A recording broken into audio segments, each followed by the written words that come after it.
17-ամյա մի աղջիկ ստիպված է լինում աշխատել միլիոնատերերի համար կազմակերպված շքեղ ընթրիքին, երբ նրա մայրը ծանր հիվանդանում է։ Այն, ինչ թվում էր սոսկ ժամանակավոր աշխատանք, վերածվում է բնավորության փորձության, որը ընդմիշտ կփոխի նրա կյանքը։ Առատաձեռն թեյավճարների, կոռուպցիոն սխեմաների կեղծ մեղադրանքների հորցանուտում նա կհայտնաբերի, որ իր ազնվությունն ավելի թանկ է, քան ցանկացած գումար։ Նախքան այս զարմանահրաշ պատմությունը լսելը, չմոռանաք բաժանորդագրվել ալիքին ավելի հուզիչ պատմությունների համար։ Մայրաքաղաքի այդ ձմեռային գիշերը առանձնատան ոսկեզոծ լույսերը փայլում էին երկրային աստղերի պես։ Մանեն հուզված ուղում էր իրեն տրված ցամազգեստը, ձեռքերը թեթագի դողում էին, երբ նա արդեն երրորդ անգամ ստուգում էր արդյոք ամեն ինչ կարգին է։ 17 տարեկանում նա երբեք չէր պատկերացրել, որ ոտ կդնի նման շքեղ վայր, առավել սկզբասարկի երկրի ամենաազդեցիկ մարդկանց։ Սակայն գարիքը հարմար պահ չի հարցնում դուռը թագելիս։ Նրա մայրը Անուշը արդեն 2 շաբաթ էր, ինչ հիվանդանոցում էր բախվելով լուրջ բարդությունների, որոնք պահանջում էին թանկարժեք անհետաձգելի բուժում։ Բժշկական հաշիվները կուտակվում էին անհաղթահարելի լեռների պես, իսկ ընտանիքի սակավաթիվ իրերի վաճառքից մնացած գումարը հազիվ էր ծածկում տարրական ծախսերը։ Դու կհաղթահարես, աղջիկս, շշնջաց Մանեն ինքն իրեն գրկնելով այն խոսքերը, որոնք Անուշը միշտ ասում էր դժվար պահերին։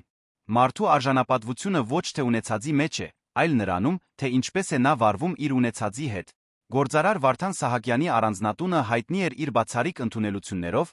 որոնք հավաքում էին երկրի ֆինանսական վերնախավին։ Այդ երեգո գյուղատնտեսական մագնատները, խոշոր կառուցապատողներն ու միջազգային ներդրողները հավաքվել էին քննարկելու միլիոնավոր դրամների հասնող գործարքներ։ Մանեն վերջին պահին էր ստացել այս աշխատանքը Անուշի նախկին տնօրենի միջոցով,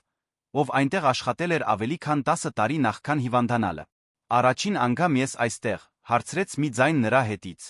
Մանեն շրջվեց, տեսավ մոտ 40 տարեկան մի տղամարդու ամրակազմ, խիստ հայացքով պիչագին փակցված մենեջերի տարբերանշանով։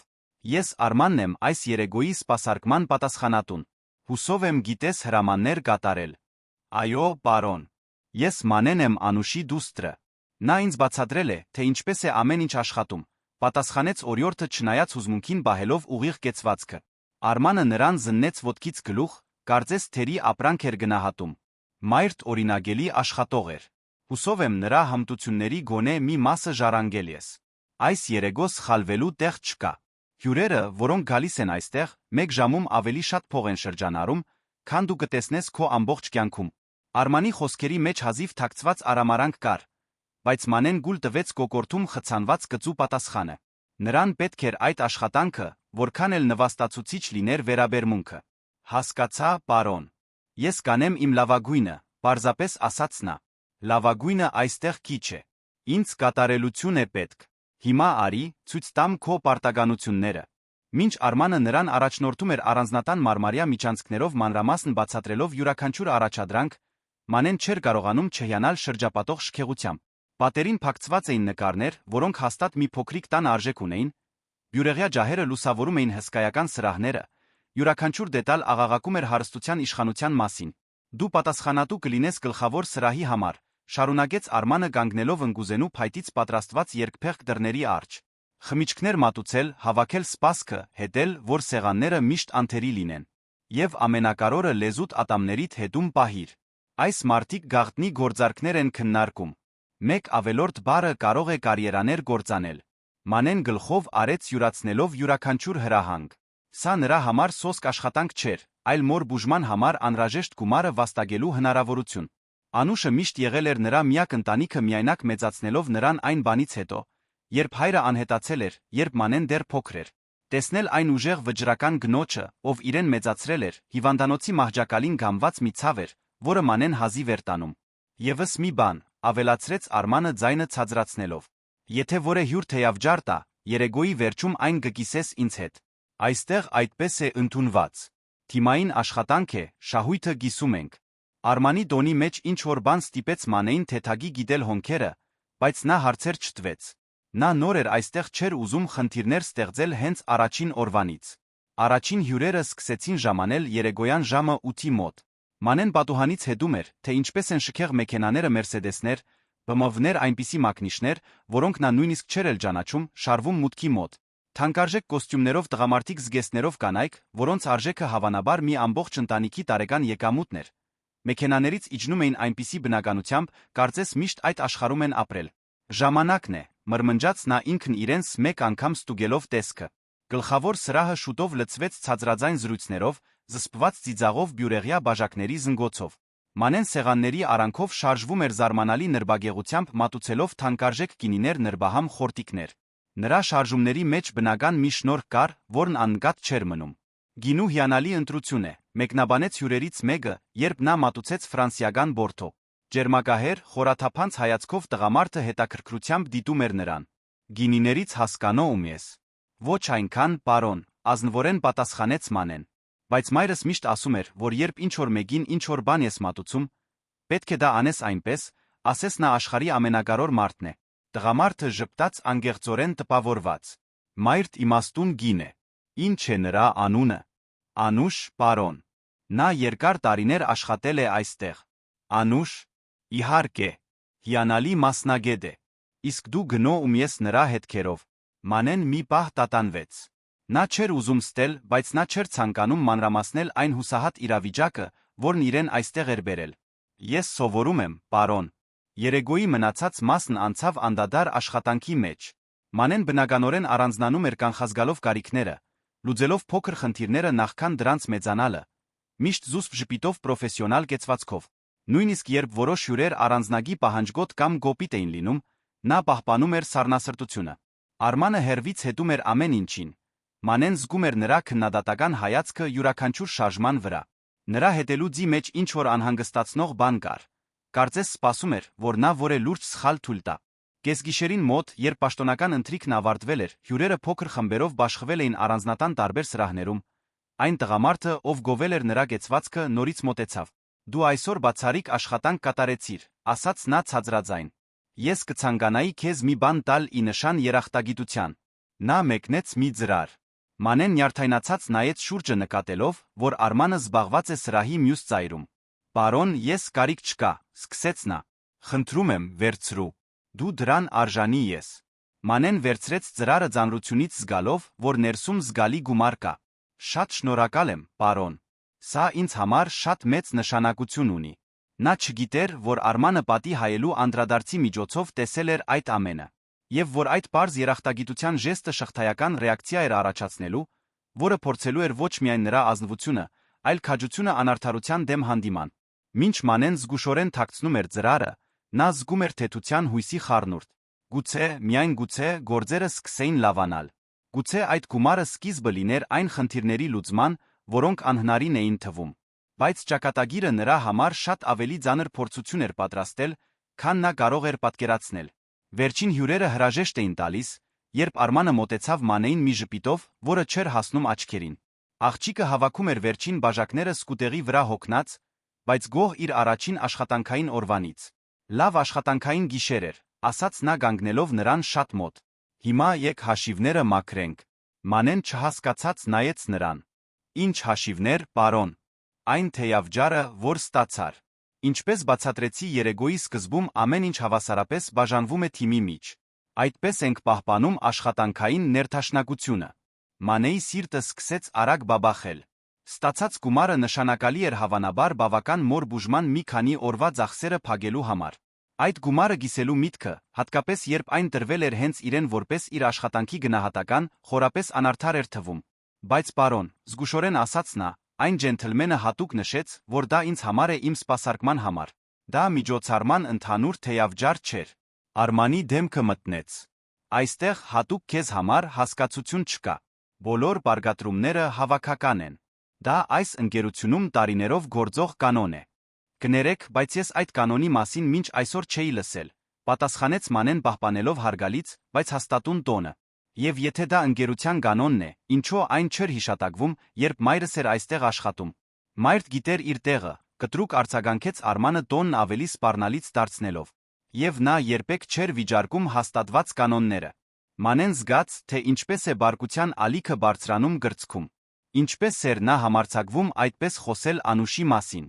Նրա մայրը միշտ եղել էր ազնվագույն կին, ով երբեք անարդարությունը չէր հանդուրժի առանց ձայն հանելու։ Մայրս ինձ միշտ սովորեցրել է լինել ազնիվ արդար, ասաց Մանեն գլուխը թեթագի բարձրացնելով։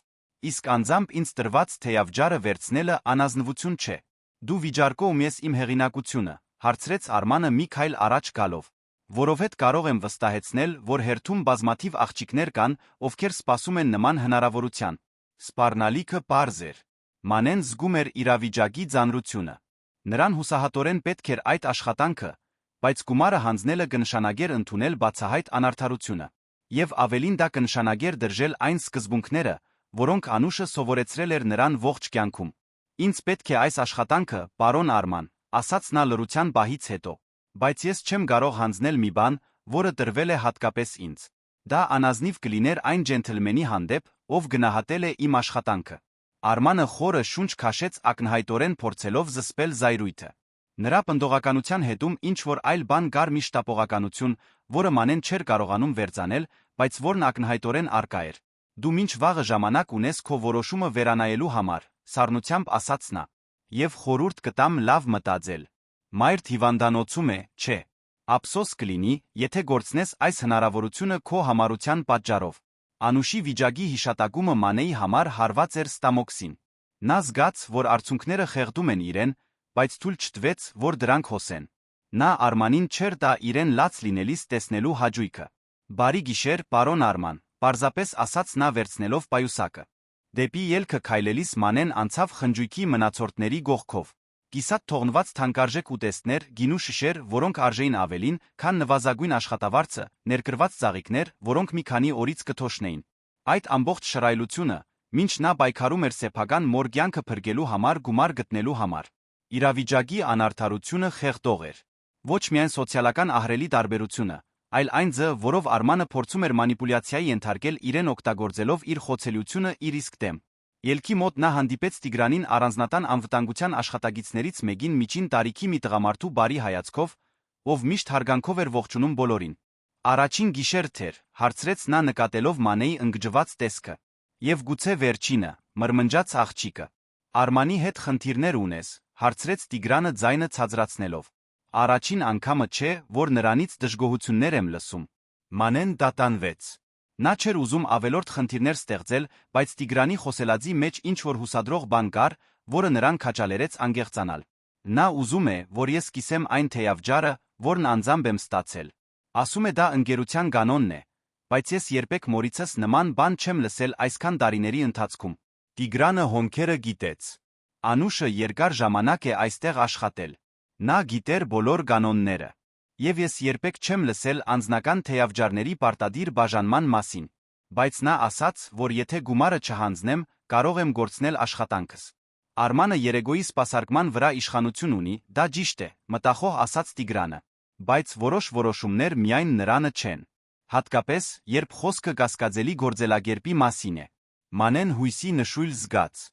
Ինչ նկատի ունեք։ Վաղը ստուգում է լինելու։ Միջոցառումների կազմակերպման ընկերության գլխավոր վերահսկողն է գալու ստուգելու երեգոյի ընթացքը։ Նրա անունը Նանե Կարապետյան է։ Եթե որե անօրինական բան է կատարվում, գուցե ժամանակն է, որ ինչ-որ մեկը բացահայտի դա։ Այս տեղեկությունը Մանեի համար թեթություն էր, անհանգստություն։ Մի կողմից գուցե արդարության հնարավորություն կար։ Մյուս կողմից Արմանին վերահսկողի ներկայությամբ հակադրվելը կարող էր ավելի վատ հետանքներ ունենալ։ Կարծում եք պետք է խոսեմ նրա հետ, հարցրեց նա։ Կարծում եմ պետք է անես այնպես, ինչպես խիղճդ է հուշում, պատասխանեց Տիգրանը։ Բայց մի բան կարող եմ ասել։ Այսքան տարիների ընթացքում, ինչ աշխատում եմ այստեղ, երբեք չեմ տեսել մեկին, ով զղջա ազնվությունն ընտրելու համար։ Նույնիսկ երբ դա թվում էր ամենադժվար տարբերակը։ Գիշերային ավտոբուսով տուն վերադառնալիս Մանեն մտորում էր Տիգրանի խոսքերի շուրջ։ Քաղաքը քնած էր նրա շուրջը, բայց նրա միտքը եռում էր հակասական մտքերից։ Հիվանդանոցում գտնվող մոր պատկերը խառնվում էր Արմանի սպառնալից դեմքի անվտանգության աշխատակցի քաջալերող խոսքերի հետ։ Նա հասավ փոքրիկ բնակարանը, որտեղ ապրում էր Անուշի հետ։ Այն հիմա դատարկ էր չափազանց լրակյաց։ Բժշկական հաշիվները դիզված էին խոհանոցի սեղանին յուրաքանչյուր թուղթ հիշեցնելով իրավիճակի հրատապությունը։ Նա բացեց ստացած ծրարը, հաշվեց գումարը։ Այն բավական էր առնվազն մեկ շաբաթվա թանկարժեք տեղորայքի համար։ Նա գումարը թաքցրեց ապահով տեղում, պատրաստվեց քնելուն, բայց քունը չէր գալիս։ Արմանի խոսքերը արձագանքում էին նրա մտքում։ Մայրդ հիվանդանոցում է, չէ։ Ափսոս կլինի, եթե գործնես այս հնարավորությունը։ Հուզական շանտաժը դաժան էր արդյունավետ։ Նա գիտեր որտեղ է ամենից շատ ցավում։ Բայց հետո նա հիշեց մի այլ բան, որ Անուշը միշտ ասում էր։ Աղջիկս փողը կարող է լուծել ժամանակավոր խնդիրները, բայց կորցրած արժանապատվությունը երբեք չի վերադառնում։ Իսկ առանց արժանապատվության մենք ոչինչ չենք։ Հաջորդ առավոտ Մանեն արթնացավ երկաթյա վճռականությամբ։ Ինչ էլ որ պատահեր, նա չէր խոնարհվի շանտաժի առաջ։ Նա կդիմավորեր իր ընտրության հետանքները, ինչպիսին էլ որ դրանք լինեին։ Նա առանձնատուն հասավ ժամանակից 1 ժամ շուտ ցանկանալով խոսել Արմանի հետ նախքան մյուսների ժամանելը։ Նրան գտավ խոհանոցում պաշարները ստուգելիս լարված դեմքով։ «Շուտ ես եկել», ասաց նա առանց աչքերը բարձրացնելու։ «Հուսով եմ վերանայել ես երեկվա մեր զրույցը»։ «Այո, վերանայել եմ», պատասխանեց Մանեն ձայնը հաստատուն պահելով։ «Եվ պատասխանս մնում է նույնը։ Ես չեմ հանձնելու գումարը»։ Արմանը դադարեցրեց գործը, սառը հայացքով նայեց նրան։ «Ուրեմն դու ընտրեցիր դժվար ճանապարհը»։ «Ես ընտրեցի ճիշտ ճանապարհը»։ «Կտեսնենք», ասաց նա շուրթերին մի չարագուշակ ժպիտ հայտնվելով։ «Կտեսնենք արդյոք օրվա վերջում դեռ նույն կերպ կմտածես»։ Թաքնված սպառնալիքը ստիպեց Մանեին ներքուստ տողալ, բայց նա պահպանեց ամուր կեցվածքը։ Նա չգիտեր, թե հատկապես ինչ է ծրագրում Արմանը, բայց վստահ էր, որ դա լավ բան չի լինելու։ Նա չէր պատկերացնում, որ այդ օրը իրեն սպասվող փորձությունները ստուգելու էին ոչ միայն իր ազնվությունը, այլ քաջությունը շատ ավելի լուրջ մեղադրանքների առաջ, քան սովորական թեյավճարի շուրջ վեճն էր։ Եվ որ նա պիտի բացահայտեր, որ մարդիկ միշտ չէ, որ այնպիսին են, ինչպիսին թվում են։ Առավոտն անցավ շոշափելի լարվածության մեջ։ Արմանը միտումնավոր խուսափում էր Մանեից, բայց աղջիկը զգում էր նրա հսկող հայացքը ամեն անգամ, երբ շարժվում էր առանձնատանը։ Մյուս աշխատագիցները կարծես զգում էին, որ ինչ-որ բան է կատարվում իրար մեջ շշնջալով, երբ կարծում էին, թե ոչոք չի տեսնում։ Կեսօրին մոտ մի նրբագեղ մեքենա կանգնեց առանձնատան մուտքի մոտ։ Մոտ 45 տարեկան մի կին իջավ մեքենայից այնպիսի կեցվածքով, որը բնորոշ է հրամայելուն սովոր մարդուն։ Կատարյալ հարդարված մազեր, թանկարժեք, բայց զուսպ հագուստ մի հայացք, որը կարծես գրանցում էր շուրջը գտնվող յուրաքանչյուր մանրուք։ Նանե Կարապետյանը եկավ, շշնջաց Անահիտը հնաբնակ աշխատագիցներից մեկը, Մանեին։ Նա միջոցառումների ցանցի գլխավոր վերահսկողն է։ Երբ նա հայտնվում է, նշանակում է ինչ-որ կարևոր բան է կատարվում։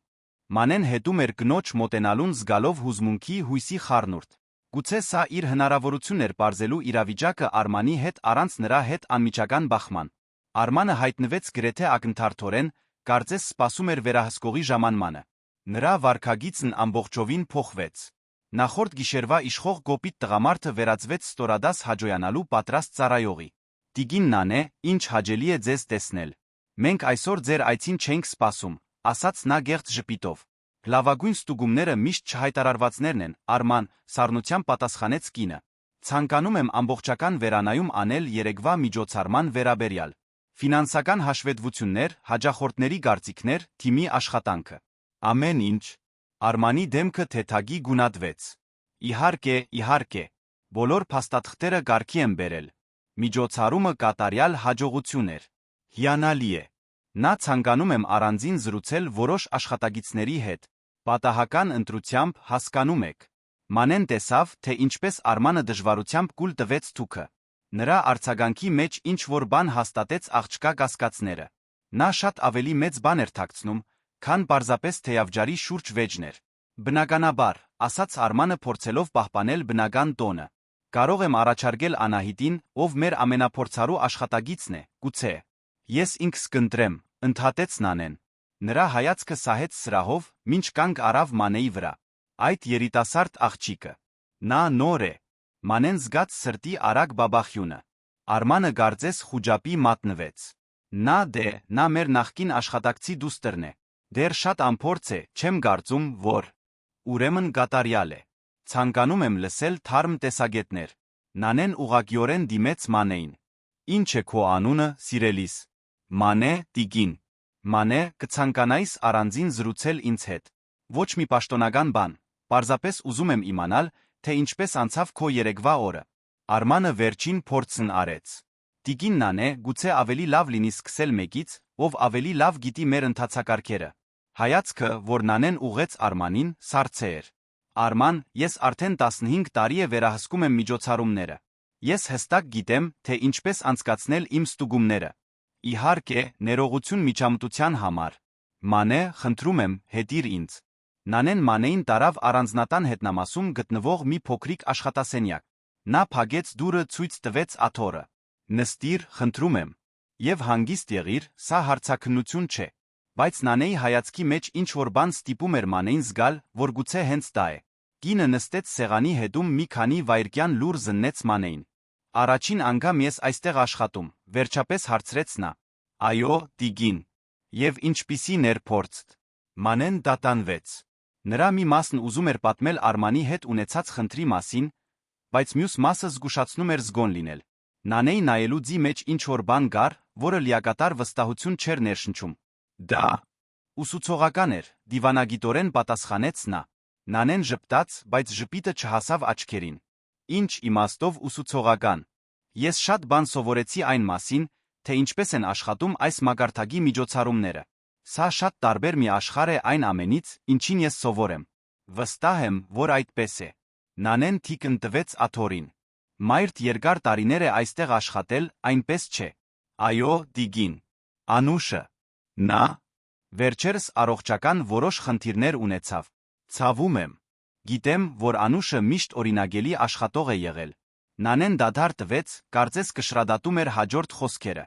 Մանե, կարող եմ անգեղծ լինել քեզ հետ։ Իհարկե, տիկին։ Դու խելացի աղջկա տպավորություն ես թողնում։ Եվ պատկերացնում եմ, որ մորթ հիվանդության պատճառով քեզ շատ է պետք այս աշխատանքը։ Մանեն գլխով արեց չիմանալով, թե ուր է տանում այս զրույցը։ Այն, ինչ հիմա կառաջարկեմ քեզ, գուցե ոչ սովորական հնչի, բայց մենք դժվար ժամանակներում ենք ապրում, երբեմն պետք է ստեղծագործ լինել գոյատելու համար։ Մանեի մտքում տագնապի ազդանշան հնչեց։ Նանեի խոսելածը, թաքուն հայացքները, դավադիր տոնը այդ ամենը սխալ էր թվում։ Այս միջոցառումներին աշխատելը ինձ հնարավորություն է տվել ստանալ արտոնյալ տեղեկություններ այն մասին, թե ինչպես է շրջանառվում գումարը, շարունակեց Նանեն։ Եվ ես հայտնաբերել եմ, որ կան հնարավորություններ մեզ պես մարդկանց համար։ Մարդկանց, ովքեր գիտեն որտեղ նայել շատ հարցեր չեն տալիս։ Չեմ հասկանում ձեզ, տիկին։ Նանեն առաջ թեքվեց։ Ես խոսում եմ միջոցառումների շահույթի մի փոքր տոկոսի մասին, որը կարող է վերաուղղորդվել այն մարդկանց համար, ովքեր համագործակցում են ինձ հետ։ Զգալի գումարների մասին է խոսքը, Մանե։ Բավական հրատապ խնդիրներ լուծելու համար։ Մանեի արյունը սարեց։ Նանեն առաջարկում էր նրան մասնակցել գումարների յուրացման ինչ-որ սխեմայի։ Տիկին, ես չեմ կարող։ Լավ մտածիր նախքան պատասխանելը, ասաց Նանեն ձեռքը բարձրացնելով։ Դու 17 տարեկան ես, մայրդ հիվանդ է, քեզ շտապ փող է պետք։ Սա մի հնարավորություն է, որը կարող է փոխել քո կյանքը։ Ֆինանսական հաշվետվություններ փոխելով, գումար գողանալով։ Դա գողություն չէ, սառնությամբ արձագանքեց Նանեն։ Դա վերաբաշխում է։ Այս մարդիկ, ովքեր գալիս են այստեղ, մեկ գիշերում ծախսում են այնքան, որքան մի ազնիվ ընտանիք վաստակում է մեկ տարում։ Մի փոքր տոկոսը նրանց երբեք չի պակասի։ Մանեն կտրուկ վեր կացավ։ Կներեք, բայց ես չեմ կարող դա անել։ Մայրս ինձ սովորեցրել է, որ արժանապատվությունը գին չունի։ Նանեի դեմքը գարձրացավ։ Մայրդ նա սովորեցրել է քեզ հիմար լինել։ Որովհետ հենց այդպիսին ես դու հիմա։ Հիմար միամիտ։ Գուցե այդպես է, պատասխանեց Մանեն քայլելով դեպի դուռը։ Բայց գոնե ես կկարողանամ քնել հանգիստ խղճով։ Լավ մտածիր, Մանե, ասաց Նանեն արդեն սպառնալից տոնով։ Նման հնարավորությունները երկրորդ անգամ չեն լինում։ Մանեն դուրս եկավ սենյակից ոտքերը դողալով։ Ոչ միայն Արմանն էր կոռումպացված, այլ հենց վերահսկողը, ով պետք է ստուգեր ընկերությունը, ներգրավված էր անօրինական սխեմաների մեջ։ Եվ հիմա աղջիկը դարձել էր վտանգ երկուսի համար էլ, քանի որ մերժել էր առաջարկը։ Նա գտավ Արմանին խոհանոցում Անահիտի հետ ցածրաձայն խոսելիս։ Երբ նա տեսավ Մանեին, կտրուկ ընդհատեց զրույցը։ Մանե, ինչպես անցավ զրույցը վերահսկողի հետ։ Նրա ձայնի մեջ հազիվ թաքցված տագնապ կար։ Նա ուզում էր իմանալ արդյոք աղջիկը պատմել է թեյավճարի վեճի մասին։ Հետաքրքիր էր, անորոշ պատասխանեց նա։ Արմանը մի պահ զննեց նրան փորձելով հասկանալ, թե արդյոք նրա խուսափողական պատասխանի հետում ինչ-որ բան կա։ Նա շատ հարցեր տվեց։ Մի քանիսը։ Օդում լարվածությունը գրեթե շոշափելի էր։ Անահիտը նայում էր մեկին, մյուսին ակնհայտորեն զգալով, որ ինչ-որ բան է կատարվում, որն ինքը չի հասկանում։ Նանեն հայտնվեց մի քանի րոպե անց չեզոք դեմքով, բայց սառը աչքերով, երբ նայեց Մանեին։ Արման, ինձ պետք է հիմա խոսել քեզ հետ։ Հրատապ վարչական հարցեր կան։ Մանեն տեսավ, թե ինչպես են նրանք հեռանում ինտենսիվ շշնջալով։ Պետք չէր լսել հասկանալու համար, որ զրույցի թեման ինքն է։ Անահիտը մոտեցավ նրան։ Ամեն ինչ կարգին է, սիրելիս։ Ընկճված տեսք ունես։ Լավ եմ, ստեց Մանեն։ Պարզապես մի քիչ հոգնած եմ։ Բայց նա լավ չէր։ Նա սկսում էր հասկանալ, որ հայտնվել է շատ ավելի մեծ վտանգավոր բանի մեջ, քան պարզապես աշխատանքային վեճներ, եւ որ Նանեի առաջարկը մերժելը կարող էր ունենալ հետանքներ, որոնք նա նույնիսկ չէր էլ կարող պատկերացնել։ Օրվա մնացած մասն անցավ ծանր մթնոլորտում։ Արմանն ու Նանեն խոսեցին ավելի քան 1 ժամ, երբ դուրս եկան աշխատասենյակից, երկուսն էլ նայեցին Մանեին մի արտահայտությամբ, որը նա չկարողացավ լիովին վերծանել, բայց որը միանշանակ բարյացակամ չէր։ Երբ աշխատանքային օրն ավարտվում էր, Նանեն վերջին անգամ մոտեցավ նրան։ Մանե, հուսով եմ վերանայել ես մեր զրույցը։ Առաջարկը դեռ ուժի մեջ է։ Իմ պատասխանը մնում է նույնը, տիկին։ Նանեն ժպտաց, բայց այդ ժպիտի մեջ թույն կար։ Ինչպես ասացի հիմար միամիտ։ Հուսով եմ չես զղջա այս ընտրության համար։ Եվ այդ չարագուշակ խոսքերով նա լքեց առանձնատունը։ Մանեն ավարտեց իր գործերը կրծքում աջող ծանրությամբ։ Նա 2 օրում մերժել էր կոռուպցիայի 2 փորձ, հիմա իրեն զգում էր որպես շնացքներով շրջապատված մի գղզյակ։ Նա չգիտեր, որ Արմանն ու Նանեն արդեն որոշել էին, որ ինքը մի վտանգ է, որը չեն կարող թույլ տալ, եւ որ նրանք արդեն ծրագրում էին միծ ազատվելու այն խնդրից, որն ինքը ներկայացնում էր։ Միծ, որը փորձելու էր ոչ միայն նրա ազնվությունը, այլ նրա կարողությունը դիմակայելու այնպիսի մեղադրանքների, որոնք կարող էին ընդմիշտ կործանել նրա կյանքը։ Հաջորդ առավոտ Մանեն աշխատանքի եկավ անհանգստության զգացումով, որը չէր կարողանում վանել։ Առանձնատան միջանցքների լռությունն ավելի ծանր էր թվում, քան սովորաբար, այն սակավաթիվ աշխատագիծները, որոնց նա հանդիպեց, խուսափում էին հայացքից, կարծես գիտեին մի բան, որն ինքը չգիտեր։ Արմանն իր ժամանակավոր աշխատասենյակում էր պահեստում, ակնհայտորեն թղթեր էր դասավորում, բայց Մանեն նկատեց, որ նրա ձեռքերը թեթագի դողում էին։ Երբ նա տեսավ աղջկան, բարձրացրեց աչքերը մի արտահայտությամբ, որտեղ խառնված էին բարկությունը մի բան, որը նման էր հուսահատության։ Ճշտապահ ես, ինչպես միշտ, ասաց նա, բայց տոնի մեջ սովորական գծվությունը չկար։ Այնտեղ մի այլ տեսակի շտապողականություն կար։ Բարի առավոտ, պարոն Արման, պատասխանեց Մանեն պահպանելով պաշտոնականությունը։ Նա երկար զննեց աղջկան, կարծես կարոր որոշում էր կայացնում։ Վերջապես փակեց պահեստի դուռը, շրջվեց դեպի նա։ Մանե, ուզում եմ մի բան հասկանաս։ Ես այս պատմության չարագործը չեմ։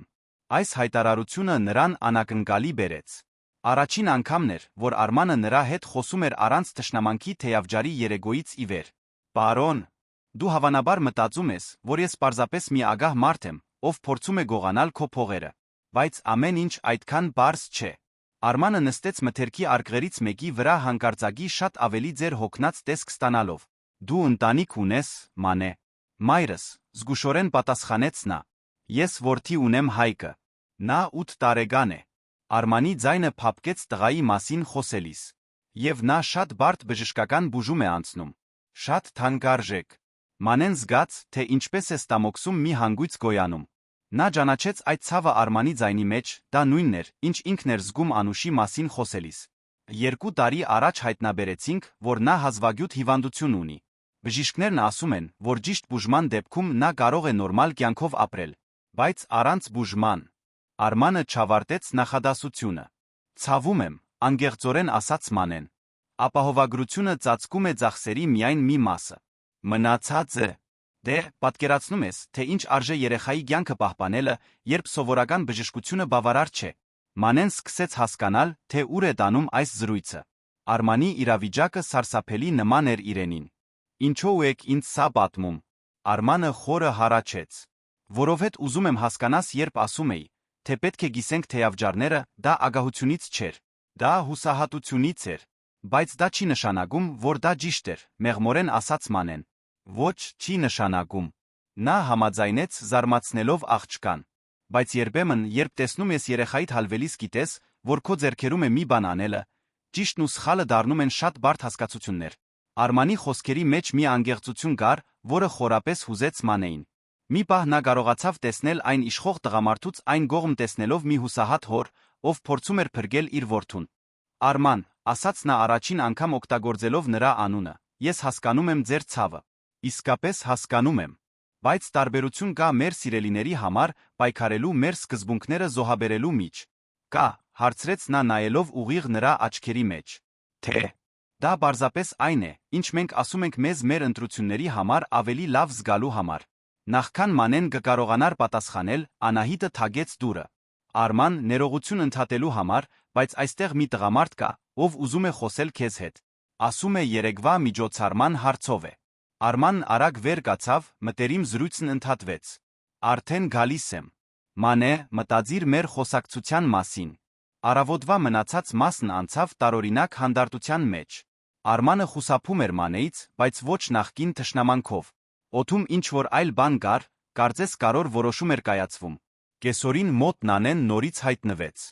Այս անգամ նրա գալուստն անակնկալ չէր։ Արմանն ակնհայտորեն սպասում էր նրան։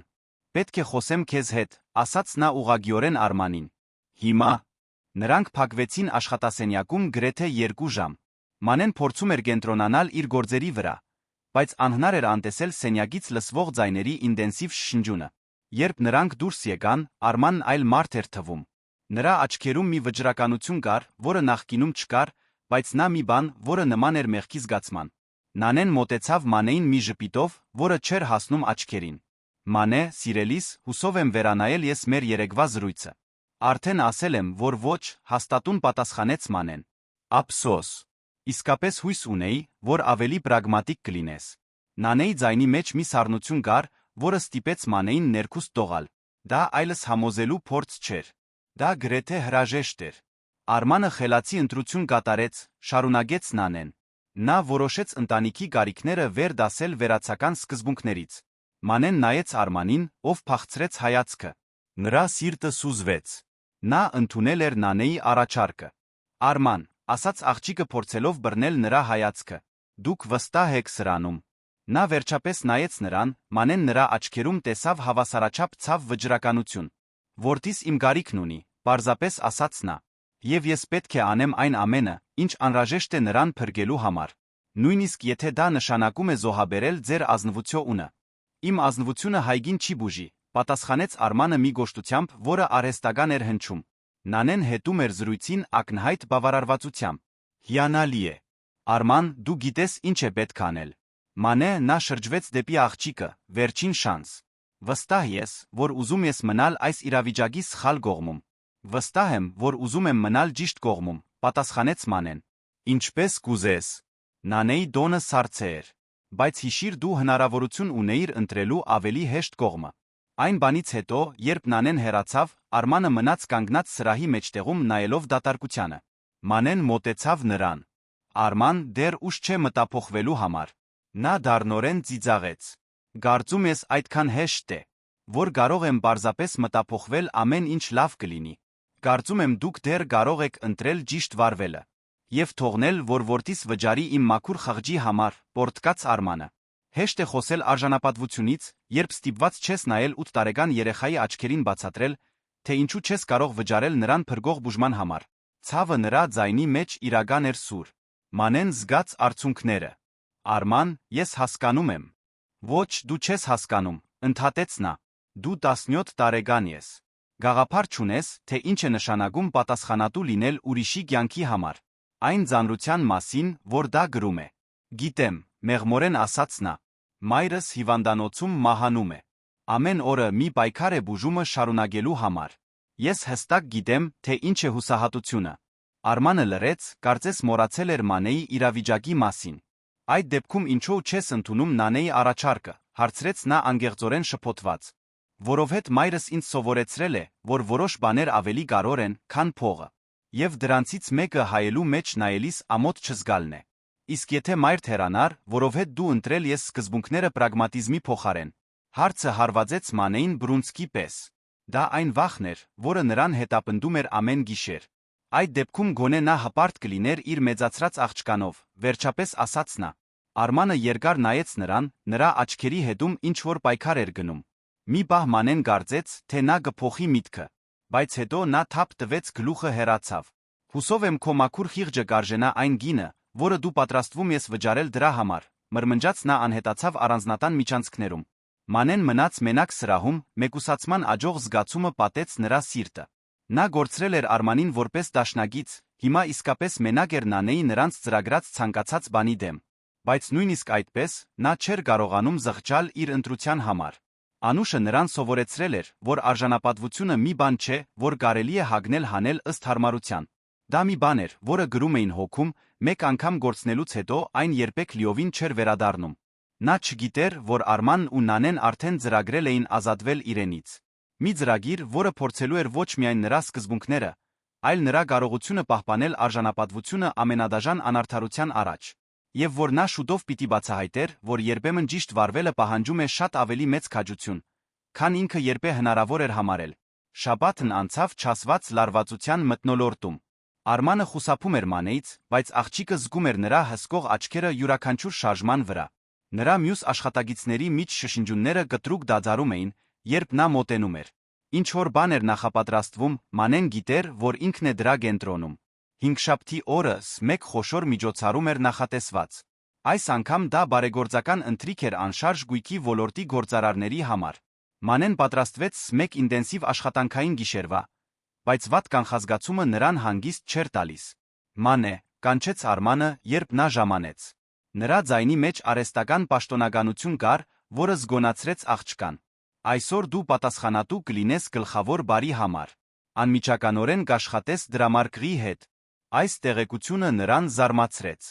Սովորաբար ավելի փորձառու աշխատագիցներն էին զբաղվում գումարի հետ։ Վստահ եք, պարոն Արման։ Ես դրամարկղի հետ աշխատելու փորձ չունեմ։ Դու արագ ես սովորում, ասաց նա խուսափելով հայացքից։ Անահիտը քեզ կբացատրի ընթացակարգերը։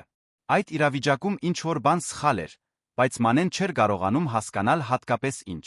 Անահիտն ամբողջ կեսօրը բացատրեց, թե ինչպես է աշխատում դրամարկղային համակարգը, ինչպես գրանցել վաճառքը, ինչպես փակել հաշիվը, ինչպես հաշվել փաստաթղթավորել յուրաքանչյուր լուման։ Սա մեծ պատասխանատվություն է, ասաց Անահիտը նկատելով Մանեի հուզմունքը։ Բայց Արմանն ասաց, որ վստահում է քեզ։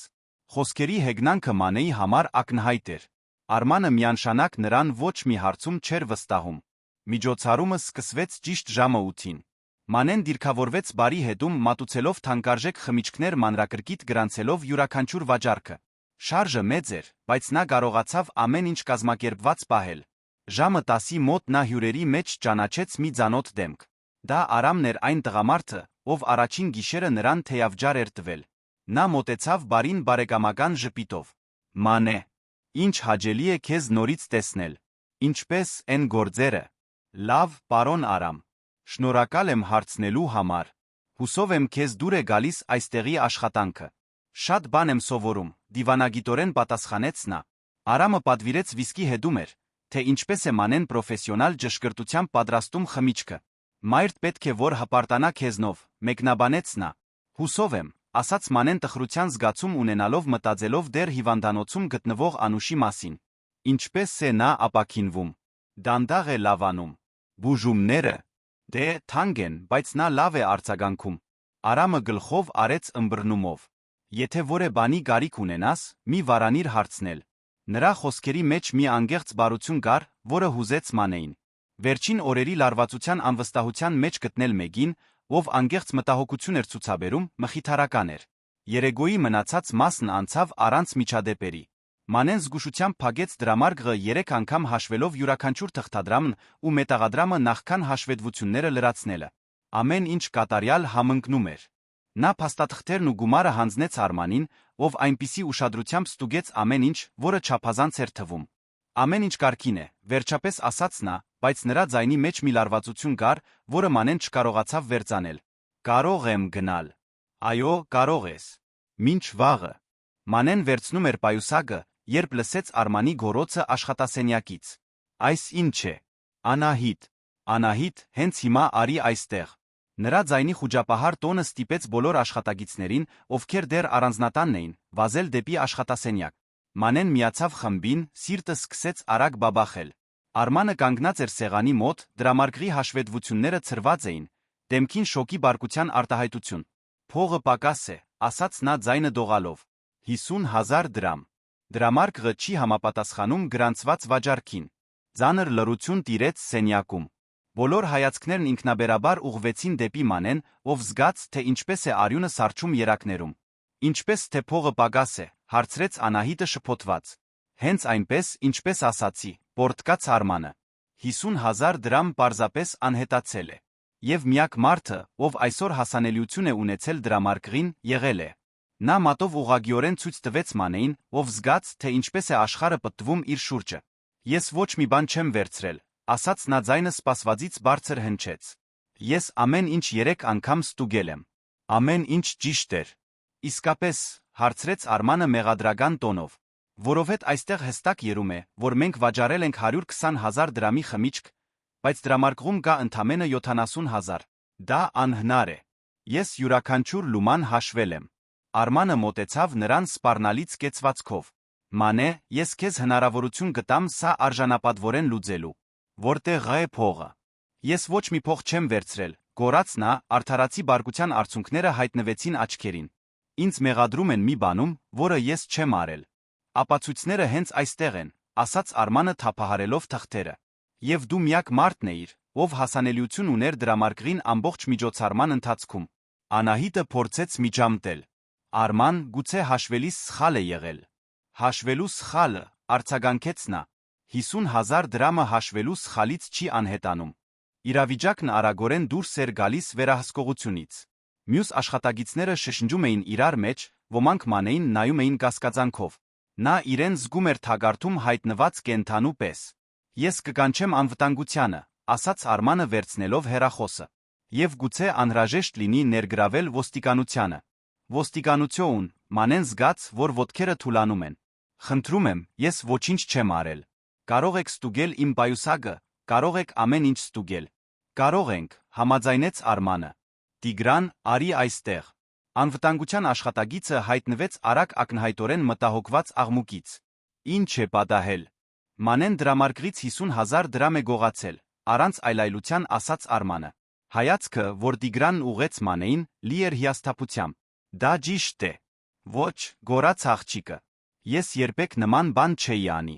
Ինչ որ մեկը իմ դեմ դավադրություն է կազմակերպել։ Ո՞վ պիտի քո դեմ դավադրություն կազմակերպի, հարցրեց Արմանը գեղձ զարմանքով։ Դու այստեղ նոր ես։ Թշնամիներ չունես։ Բայց Մանեն գիտեր, թե ով էր դա կազմակերպել։ Հարցն այն էր ինչպես ապացուցել։ Ստուգեք իմ պայուսակը, ասաց նա պայուսակը մեկնելով Տիգրանին։ Ստուգեք ամեն ինչ։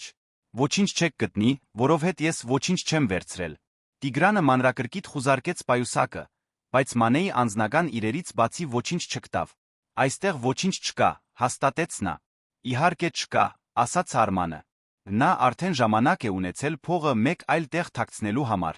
Որտեղը թաքցնել, պոռթկաց Մանեն։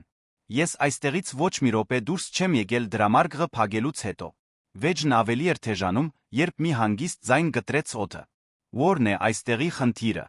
Բոլորը շրջվեցին տեսան Արամին կանգնած աշխատասենյակի դռան մոտ։ Նա ինչ որ պատճառով վերադարձել էր առանձնատուն հանդիպել էր այս աղմուկին։ Արմանն ուղղվեց ակնհայտորեն նյարդայնացած գլխավոր հաճախորդներից մեկի ներկայությունից։ Պարոն Արամ, մենք չենք սպասում դե, այստեղ մի նուրբ իրավիճակ ունենք։ Գողության դեպք։ Արամը նայեց սենյակով մեկ, նրա աչքերը կանգ առան Մանեի վրա, ով ակնհայտորեն ցնցված էր արցունքոտ աչքերով։ Գողություն, կրկնեց նա։ Ինչ տեսակի գողություն։ Դրամարկղից 50,000 դրամ է անհետացել։ Եվ այս օրիորդը միակն էր, ով հասանելիություն ուներ գումարին։ Արամը երկար զննեց Արմանին։ 50,000 դրամ։ Ճիշտ այդպես։ Հետաքրքիր է։ Արամը գրպանից հանեց դրամապանակը մի քանի թղթադրամ հանեց։ Ահա 50,000 դրամ։ Խնդիրը լուծված է։ Արմանը քարացավ։ Պարոն Արամ, դա շատ ազնիվ է ձեր կողմից, բայց կարիք չկար։ Իհարկե կարիք կար, հաստատուն ասաց Արամը։ Եթե խնդիրը 50,000 դրամի պակասն է, ես հենց նոր լուծեցի այն։ Նա շրջվեց դեպի Մանեն։ Դու կարող ես հիմա տուն գնալ։ Այս ամբողջ իրարանցումն ավարտված է։ Բայց պարոն Արամ, պնդեց Արմանը, սա չի լուծում պատասխանատվության հարցը։ Նա դեռ ինչ, հարցրեց Արամը, նրա տոնը դարձավ վտանգավոր ցածր։ Գումարն այստեղ է։ Որն է հիմա ձեր խնդիրը։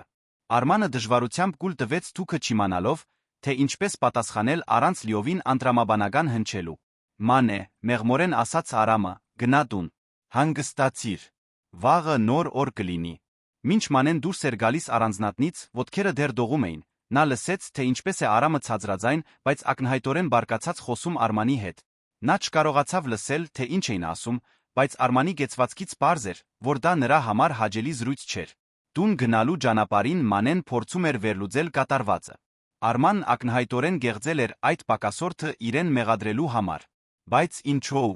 Որպեսզի ազատվի իր նանեի սխեմաների համար անցանկալի վկայից։ Իսկ Արամը։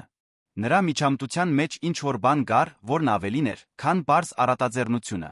Կարծես նա հստակ գիտեր, թե ինչ է կատարվում։ Նա տուն հասավ դեռ դողալով բարկությունից, վախից։ Նրան հրապարակավ մեղադրել էին գողության մեջ, նվաստացրել գործընկերների առաջ գրեթե հանձնել ոստիկանությանը մի հանցանքի համար, որը նա չէր գործել։ Բայց մինույն ժամանակ նա զգում էր, որ այդ գիշեր ինչ-որ կարևոր բան էր պատահել։ Մի բան, որը փոխելու էր այս ամբողջ իրավիճակի ընթացքը։ Նա չէր պատկերացնում, որ Արամը պարզապես առատաձեռն հյուր չէր։ Նա մեկն էր, ով շատ ավելի մեծ իշխանություն գիտելիքներ ուներ առանձնատան սխեմաների մասին, քան որը մեկը կասկածում էր,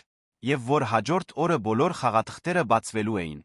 Մանեն անքուն գիշեր անցկացրեց մտքում անընդհատ պտտելով նախորդ երեկոյի իրադարձությունները։ Կեղծ մեղադրանքի նվաստացումը դեռ այրում էր նրա սիրտը, բայց կար մի այլ բան, որն իրեն հանգիստ չէր տալիս։ Այն ձը, որով Արամը միջամտել էր, նրա հանգստությունը իրավիճակի առաջ, այն ձը, որով Արմանն արձագանքել էր նրա ներկայությանը։ Այդ ամենը հուշում էր, որ շատ ավելի մեծ բան է կատարվում, քան ինքը կարողանում էր տեսնել։ Հաջորդ առավոտ նա մի անսպասելի զանգ ստացավ։ Մանե։ Այստեղ Տիգրանն է առանձնատան անվտանգությունից։ Ողջույն, Տիգրան։ Ինչ որ խնդիր կա։ Իրականում քեզ համար հաղորդագրություն ունեմ։ Պարոն Արամը կցանկանար այս առավոտ հանդիպել քեզ հետ առանձնատանը։ Ասում է կարոր է։ Մանեն տատանվեց։ Նախորդ գիշերվա դեպքերից հետո նա վստահ չէր, որ ուզում է վերադառնալ այդ վայրը։ Նա ասաց, թե ինչի մասին է խոսքը։ Մանրամասներ չհայտնեց, բայց հատուկ խնդրեց ասել, որ դա քո աշխատանքային իրավիճակի մասին է։ Մանեի մի մասն ուզում էր մերժել։ Նա հոգնել էր այս ամբողջ խառնաշփոթից, մեղադրանքներից, այն թունավոր մթնոլորտից, որը տիրում էր առանձնատանը։ Բայց մյուս մասը, այն մասը, որը հուսահատորեն աշխատանքի պատասխանների կարիք ուներ, ստիպեց նրան համաձայնել։ Որ ժամին։ Առավոտյան ժամը 10-ին։ Եվ Մանե։ Նա հատուկ խնդրեց, որ դու մտնես գլխավոր մուտքով, ոչ թե ծառայողական։ Սա տարօրինակ էր։ Աշխատագիցները միշտ օգտվում էին հետնամուտքից։ Նա առանձնատուն հասավ ժամը 10-ից մի քանի րոպե շուտ հագնելով իր լավագույն հագուստը մի պարզ սպիտակ բլուզ մուգ կիսաշրջազգեստ, որը մորն էր եղել։ Նա իրեն անսովոր էր զգում քայլելով դեպի գլխավոր մուտքը։ Կարծես ներխուժում էր մի տարածք, որն իրենը չէր։ Տիգրանը նրան դիմավորեց դրան մոտ առեղծվածային ժպիտով։ Նա սպասում է գրադարանում, ասաց նա առաջնորդելով աղջկան միջանցքներով, որոնք Մանեն երբեք չէր տեսել։ Գրադարանը տպավորիչ էր։ Պատերը ծածկված էին գրապահարաններով հատագից մինչ առաստաղ, կաշվե բազկաթոռներ, ընկուզենու փայտից սեղան, որը կարծես դարերի պատմություն ուներ։ Եվ այնտեղ սեղանի հետում նստած էր Արամը։ Մանե, նա վեր կացավ տեսնելով աղջկան։ Շնորհակալ եմ գալու համար։ Խնդրում եմ, նստիր։ Նա ցույց տվեց սեղանի դիմացի բազկաթոռը։ Մանեն հուզված նստեց չիմանալով, թե ինչ սպասել։ Նախարաջ ուզում եմ ներողություն խնդրել նախորդ գիշերվա պատահածի համար, սկսեց Արամը։ Դա սարսափելի լիովին անարդար իրավիճակ էր։ Շնորհակալ եմ ինձ օգնելու համար, ասաց նա։ Չգիտեմ, թե ինչ կլիներ, եթե դուք չհայտնվեիք։ Օ, ես հստակ գիտեմ, թե ինչ կլիներ, ասաց Արամը մռայլ ժպիտով։ Եվ դա ընդհանրապես լավ չէր լինի։ Նրա տոնի մեջ ինչ-որ բան կար, որը ստիպեց Մանեին առաջ թեքվել։ Պարոն Արամ, կարող եմ մի հարց տալ։ Իհարկե։ Ինչպես դուք իմացաք, որ ես չեմ վերցրել գումարը։ Արամը թիկն տվեց բազկաթոռին հետաքրքրությամբ զննելով նրան։ Որովհետև ես հստակ գիտեմ, թե ով է գեղձել այդ պակասորթը։ Եվ գիտեմ ինչու։ Մանեի սիրտը սկսեց արագ բաբախել։ Դուք գիտեք։ Գիտեմ շատ ավելին, քան դու պատկերացնում ես, Մանե։ Իրականում ես գիտեմ կոռուպցիայի այն փորձերի մասին, որոնք թե Արմանը, թե Նանեն արել են քեզ։ Գիտեմ գումարների յուրացման սխեմաների մասին, որոնք նրանք իրականացնում են արդեն ամիսներ շարունակ։ Եվ գիտեմ, որ դու մերժել ես բոլոր առաջարկները, նույնիսկ իմանալով, որ մայրդ բուժման համար հրատապ միջոցների կարիք ունի։ Մանեն ապշել էր։ Ինչպես կարող էր նա այդ ամենն իմանալ։ Բայց ինչպես։ Որովհետ, ասաց Արամը վեր գնալով քայլելով դեպի պատուհանը, ես եմ այս միջոցառումների կազմակերպման ընկերության իրական սեփականատերը։ Եվ այն ամենը, ինչ տեղի ունեցավ վերջին շաբաթների ընթացքում, մի փորձություն էր։ Աշխարհը կարծես կանգ առավ Մանեի շուրջը։ Փորձություն։ Արդեն ամիսներ է, ինչ ես ստանում էի անհամապատասխան հաշվետվություններ շահույթների վերաբերյալ։ Գումարներ, որոնք պարզապես անհետանում էին հաշվեկշիռներից։ Ես սկսեցի կասկածել, որ ներքին կոռուպցիա կա, բայց ինձ ապացույցներ էին պետք, եւ ամենակարևորը պետք էր իմանալ, թե ով է ներգրավված, ում կարելի է վստահել։ Արամը շրջվեց դեպի նա, նրա աչքերը փայլում էին մի այնպիսի ինտենսիվությամբ, որը աղջիկը նախկինում չէր տեսել։ Երբ Մայրդ հիվանդացավ, դու ստիպված եղար ժամանակավորապես զբաղեցնել նրա տեղը, ես տեսա կատարյալ հնարավորություն։ Մի նոր մարդ առանց արատների, առանց նախնական կապերի։ Մեկը, ում կարելի էր փորձել մաքուր ձով։ Ուրեմն ամեն ինչ ծրագրված էր։ Թեև ջարը, կոռուպցիայի առաջարկները, գողության մեղադրանքը։ Թեև ջարն անգեղծ էր քո բացառիկ աշխատանքի գնահատականը։ Բայց ես գիտեի, որ դա լարվածություն կստեղծի Արմանի հետ։ Ինձ հետաքրքիր էր տեսնել, թե ինչպես դուք երկուստ կվարվեք այդ իրավիճակում։ Արամը վերադարձավ իր աթոռին այժմ խոսելով որպես փորձառու գործարար, որն իրականում կար։ Չէի սպասում, որ Նանեն այդքան արագ կփորձի քեզ հավաքագրել։ Դա հաստատեց իմ կասկածները, որ հենց նա է սխեմայի կենտրոնում։ Եվ երբ դու մերժեցիր նրա առաջարկները, ես հասկացա, որ գտել եմ մեկին, ով ունի իրական արժանապատվություն։ Մանեն դեռ մարսում էր այդ ամբողջ տեղեկությունը։ Իսկ Արմանը…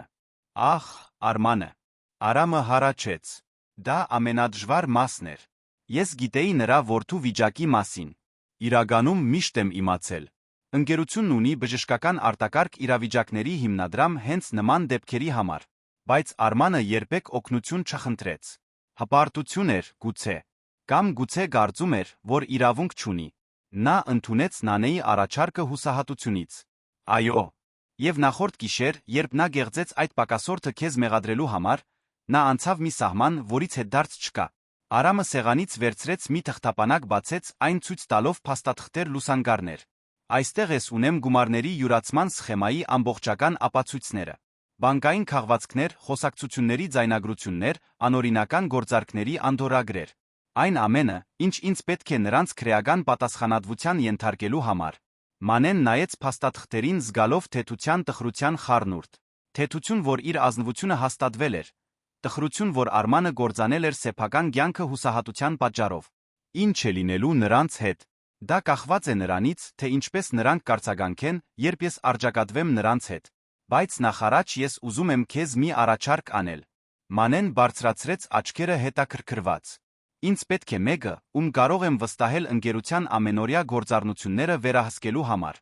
Մեկը ապացուցված ազնվությամբ, ով հասկանում է բիզնեսում ազնվության կարևորությունը։ Ես կցանկանայի քեզ առաջարկել միջոցառումների համակարգման օգնականի պաշտոնը։ Պարոն Արամ, ես ընդամենը 17 տարեկան եմ։ Կառավարման փորձ չունեմ։ Փորձը կարելի է սովորել։ Բնավորությունը ոչ։ Եվ դու ապացուցեցիր, որ ունես այնպիսի բնավորություն, որն անհնար է սովորեցնել։ Արամը առաջ թեքվեց։ Աշխատավարձը բավարար կլինի մորթ բոլոր բուժումները ծածկելու համար ավելցուկով։ Կլինի նա միանվագ պարգավճար արդեն գուտակված բժշկական պարտքերը փակելու համար։ Մանեն զգաց արցունքները։ Դա ավելին էր, քան նա երբե երազել էր։ Բայց ինչո՞ւ եք դուք սա անում ինձ համար։ Որովհետև ընկերություններ ղեկավարելու այսքան տարիների ընթացքում ես սովորել եմ, որ ազնիվ մարդիկ ամենաթանկարժեք արժեքն են, որ գոյություն ունի։ Եվ նրանց ամենադժվարն է գտնելը։ Այդ պահին դուռը բացվեց, Արմանը ներս մտավ ակնհայտորեն չսպասելով Մանեին այնտեղ տեսնել։ Պարոն Արամ, ներողություն, չգիտեի, որ հյուր ունեք։ Մանե, դու ինչ ես անում այստեղ։ Արման, սառնությամբ ասաց Արամը։ Լավ է, որ եկար։ Ինձ ազատեցիր քեզ փնտրելու հոգսից։ Նստիր։ Արմանը տատանվեց, Արամի տոնի մեջ ինչ-որ բան նրան ստիպեց նյարդայնանալ։ Պարոն Արամ, երեկվա մասին ուզում էի բացատրել։ Ես հստակ գիտեմ, թե ինչ է պատահել երեկ գիշեր, ընդհատեց Արամը։ Գիտեմ, որ դու պակասորտ ես կեղծել Մանեին մեղադրելու համար։ Գիտեմ Նանե Կարապետյանի հետ քո համաձայնության մասին միջոցառումներից գումարներ յուրացնելու համար։ Եվ գիտեմ յուրաքանչյուր լումայի մասին, որ դուք գողացել եք վերջին 6 ամիսների ընթացքում։ Արմանի դեմքն ամբողջովին գունատվեց։ Պարոն Արամ, ես կարող եմ բացատրել, որտիս հիվանդ է, ես հուսահատված էի։ Դու հուսահատված էիր օգնություն խնդրելու փոխարեն ընտրեցիր գողությունը։ Եվ ավելի վատ, երբ դա բավարար չեղավ, փորձեցիր կործանել մի անմեղ աղջկա համբավը։ Արամը վեր կացավ, նրա ներկայությունը իշխող էր սենյակում։ Ես քեզ համար երկու տարբերակ ունեմ, Արման։ Առաջինը, մենք հենց հիմա այստեղ ստորագրում ենք մի համաձայնագիր, որով դու հրաժարվում ես պաշտոնից, վերադարձնում ես ամբողջ գողացված գումարը, հրաժարվում ես ցանկացած փոխհատուցումից։ Փոխարենը ես քրեական գործ չեմ հարուցում քո դեմ։ Իսկ երկրորդը, Բոլոր ապացույցները հանձնում եմ ոստիկանությանը, դու գնոջդ ու որդուդ բացատրում ես, թե ինչու է հայրիկը բանտում։ Արմանը կարծես փոքրացավ աթոռի մեջ։ Գումարը ես չեմ կարող ամբողջը միանգամից վերադարձնել։ Արդեն գրեթե ամբողջը ծախսել եմ հայգի բուժման վրա։ Գումարը կպահվի քո կուտակային հիմնադրամից այլ վճարներից։ Եվ Արամը դադար տվեց։ Եթե դու դիմեիր ինձ բացատրելով որդուդ վիճակը, ես կօգնեի։ Ընկերությունն ունի միջոցներ աշխատագիտների բժշկական արտակարգ դեպքերի համար։ Դու անհարկի ընտրեցիր դժվար ճանապարհը։ Արդյունքները հոսեցին Արմանի դեմքով։ Նրա սխալ ընտրությունների իրականությունը վերջապես հարվածեց ամբողջ ուժով։ Նանեն հայտնվեց մի քանի րոպե անց հրատապ կանչվելով։ Երբ նա տեսավ տեսարանը Արամին սեղանի հետում որպես իրական տնօրեն, Արմանին լիովին բարդված, Մանեին որպես վկա, նա անմիջապես հասկացավ, որ խաղն ավարտված է։ Նան է, ասաց Արամն առանց նախաբանի։ Դու 5 րոպե ունես ստորագրելու նույն փաստաթղթերը, որոնք Արմանը ստորագրեց, այլապես կանչում եմ ոստիկանություն։ Նա նույնիսկ չփորձեց հերքել կամ վիճել։ Ապացույցները չափազանց պարզ էին, Արամն ակնհայտորեն ամեն ինչ գիտեր։ 20 րոպե անց թե Արմանը, թե Նանեն ստորագրել էին հրաժարականի փաստաթղթերն ու վերադարձման համաձայնագրերը։ Նրանք լքեցին առանձնատունը որպես հեռացված աշխատագիծներ, բայց գոնե ոչ որպես դատապարտված հանցագործներ։ Երբ նրանք նորից մենակ մնացին, Արամը շրջվեց դեպի Մանեն։ Դե ինչ, ընդունո ում ես առաջարկս։ Մանեն նայեց գրադարանի պատուհանից տեսնելով առանձնատան խնամված այգին, հետո մտածեց հիվանդանոցում գտնվող Անուշի մասին, կուտակված հաշիվների, ապագայի համար անհանգիստ անցկացրած գիշերների մասին։ Ընդունում եմ, պարզապես ասաց նա։ Եվ խոստանում եմ, որ կարդարացնեմ ձեր վստահությունը։ Ես գիտեմ, որ կարդարացնես, ասաց Արամը անգեղծ ժպիտով։ Ի վերջո, դու արդեն անցել ես ամենադժվար փորձությունը ընտրել ճիշտ վարվելը, երբ բոլորը սպասում էին, որ դու սխալ գվարվես։ 2 շաբաթ անց Մանեն իր նոր աշխատասենյակում էր կազմակերպելով հաջորդ միջոցառումները, երբ հիվանդանոցից զանգ ստացավ։ Անուշը տուն էր գնում լիովին ապաքինված, բոլոր բուժումները վճարված, պատրաստ կյանքը նորից սկսելու։ Ինչպես անցավ այսօրվա աշխատանքդ, աղջիկս, հարցրեց Անուշն այդ երեգո հետելով, թե ինչպես է Մանեն խոհանոցի սեղանին դասավորում որոշ փաստաթղթեր։ Դժվար էր, բայց գոհացնող, պատասխանեց Մանեն։ Շատ բան եմ սովորում։ Եվ կարողանո ում ես պահպանել մեր արժանապատվությունը։ Մանեն ժպտաց հիշելով կոռուպցիայի բոլոր այն փորձերը, որոնք մերժել էր, բոլոր այն ճնշումները, որոնց դիմակայել էր։ Կարողանում եմ, մայրիկ։ Մեր արժանապատվությունն անխաթար է։ Անուշը պինդ գրկեց նրան։ Ուրեմն ես հպարտանում եմ քեզնով։ Մնացածը։ Դե, մնացածը պարզապես փող է։ Իսկ փող միշտ կարելի է վաստակել ազնիվ ճանապարհով։ Մանեն նայեց նոր փոքրիկ բնակարանին, որն այժմ վճարված հաշիվներով ֆինանսական անդորով էր լցված։ Դա դժվարին ճանապարհ էր եղել, բայց յուրաքանչյուր ճիշտ ընտրություն հարթել էր ուղին դեպի այդ պահը։ Եվ հոգու խորքում նա գիտեր, որ Անուշը ճիշտ էր։ Որոշ բաներ ավելի կարևոր էին, քան փողը։ Եվ արժանապատվությունը դրանցից մեկն էր։ 6 ամիս էր անցել այն տրանսֆորմացիոն առավոտից Արամի գրադարանում։ Մանեն այժմ զբաղեցնում էր շքեղ մի աշխատասենյակ մայրաքաղաքի կենտրոնում համակարգելով միջոցառումներ այն ընկերության համար, որն իր համար դարձել էր ավելին, քան պարզապես աշխատանք։ Դա յուրաքանչյուր նոր մարտահրավերով աճելու սովորելու հնարավորություն էր։ Այդ ուրբաթ օրը նա ավարտում էր անշարժ գույքի ոլորտի գործարարների համար նախատեսված բարեգործական ընթրիքի նախապատրաստությունները, երբ նրա օգնականը Պետրոսը թագեց դուռը։ Մանե, այստեղ մեկը կա, ով ուզում է խոսել քեզ հետ։ Ասում է անձնական հարց է։ Նա բարձրացրեց աչքերը թղթերից հետաքրքրված։ Ո՞վ է։ Մի տղամարդ Արման անունով։ Արման Գարմենյան։ Մանեի սիրտը սկսեց արագ բաբախել։ Նա չէր տեսել ոչինչ չէր լսել Արմանի մասին այն առավոտվանից, երբ նա ստորագրել էր հրաժարականի փաստաթղթերը։ Նրա մի մասը հետաքրքրված էր, մյուսը անհանգիստ։ Թող ներս մտնի։ Արմանը հայտնվեց դրան մոտ մի քանի վայրկյան անց տեսանելիորեն տարբերվելով այն մարդուց, ում Մանեն ճանաչում էր։ Նա ավելի նիհար էր թվում, ավելի հոգնած, բայց նրա աչքերում մի բան կար, որը նախկինում չկար մի տեսակ անհանգիստ խաղաղություն։ Մանե, ասաց նա տատանվելով դրան մոտ։ Շնորհակալ եմ ինձ ընդունելու համար։ Գիտեմ, որ գուցե չցանկանայիր ինձ տեսնել։ Ներս արի, Արման։ Նստիր։ Նա նստեց սեղանի դիմացի աթոռին, ձեռքերը նյարդայնացած դրեց ծնկներին։ Ինչպես է Հայկը, հարցրեց Մանեն գոտրելով սկզբնական լռությունը։ Արմանի դեմքն առաջին անգամ լուսավորվեց։ Լավ, շատ լավ, իրականում։ Բուժումը կատարյալ աշխատում է։ Բժիշկներն ասում են, որ մի քանի ամսից նա լիովին առողջ կլինի։ Ինչ հիանալի նորություն է։ Այո, եւ ես այստեղ եմ եկել շնորհակալություն հայտնելու համար։ Մանեն հոնքերը գիտեց։ Շնորհակալություն հայտնելով։ Պարոն Արամը նա իմացել էր Հայգի վիճակի մասին այն բանից հետո, երբ ես հեռացա։ Մի օր հայտնվեց հիվանդանոցում ասաց, որ ընկերությունն ունի բժշկական հիմնադրամ աշխատագիտների համար արտակարգ իրավիճակների դեպքում։ Չնայած ես հեռացվել էի աշխատանքից, նա որոշեց տրամադրել միջոցները։ Արմանը կանգ առավ ակնհայտորեն հուզված։ Նա վճարեց մնացած ամբողջ բուժումը։ Ասաց, որ չի ուզում, որ երեխան վճարի հոր սխալների համար։ Մանեն զգաց, որ աչքերը լցվում են։ Նա արդեն բավական լավ էր ճանաչում Արամին հասկանալու համար, որ այդ ժեստը բնորոշ էր նրան խիստ սկզբունքների հարցում, բայց կարեգից իրական գարիքի մեջ գտնվող մարդկանց հանդեպ։ Իսկ դու ինչպես ես։ Աշխատանք գտել ես։ Գտել եմ։ Ոչ մի շքեղ բան։ Աշխատում եմ մի հասարակ ճաշարանում Արվարձանում։ Բայց ազնիվ աշխատանք է, կարողանում ենք փակել տարական ծախսերը, մինչ Հայկն ապաքինվի։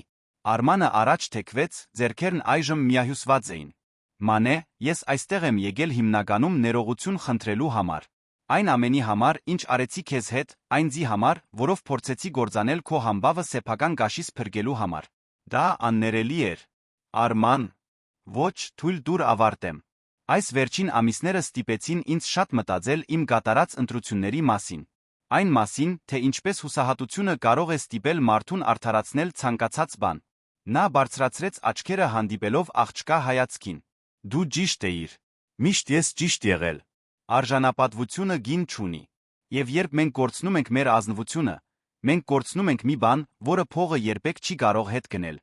Մանեն վեր գացավ քայլեց դեպի պատուհանը հետելով ներքում փողոցի շարժին։ Արման, կարող եմ քեզ մի բան խոստովանել։ Եղել են պահեր, հատկապես երբ մայրս հիվանդանոցում ավելի վատ էր, երբ ես մտածել եմ Նանեի առաջարկներն ընդունելու մասին։ Հուսահատությունը ինձ էլ համարյա ստիպեց տեղի տալ։ Բայց դու տեղի չտվեցիր։ Տեղի չտվեցի, որովհետև մորս ձայնն ունեի գլխումս, որն ինձ հիշեցնում էր, թե ով եմ ես։ Բայց ես հասկանում եմ, թե որքան հեշտ է գործնել ուղին, երբ ամեն ինչ անհնարին է թվում։ Նա շրջվեց դեպի տղամարդը։ Ես ընդունում եմ քո ներողությունը, Արման,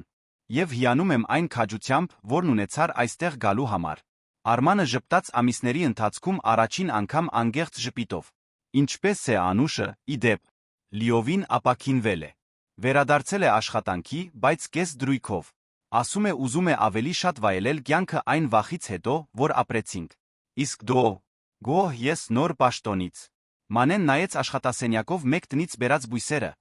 պատերին փակցված հաջողված միջոցառումների լուսանկարները, սեղանին դրված գոհ հաճախորդների հրավերների կույտը։ Շատ գոհ եմ։ Սա մարտահրավեր է, բայց Արամը հիանալի տնօրեն է։ Նա ինձ իրական պատասխանատվություններ է տալիս վստահում է իմ որոշումներին։ Դու արժանի ես այդ ամենին, ասաց Արմանը վեր գենալով։ Արժանի ես, որովհետև ճիշտ ընտրություններ ես կատարել, երբ դրանք կատարելը դժվար էր։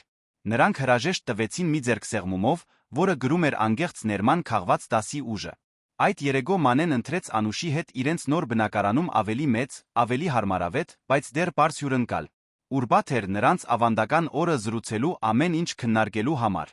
Ինչպես անցավ շաբաթ, հարցրեց Անուշը մատուցելով տնական մակարոնեղենը, որը Մանեն շատ էր սիրում։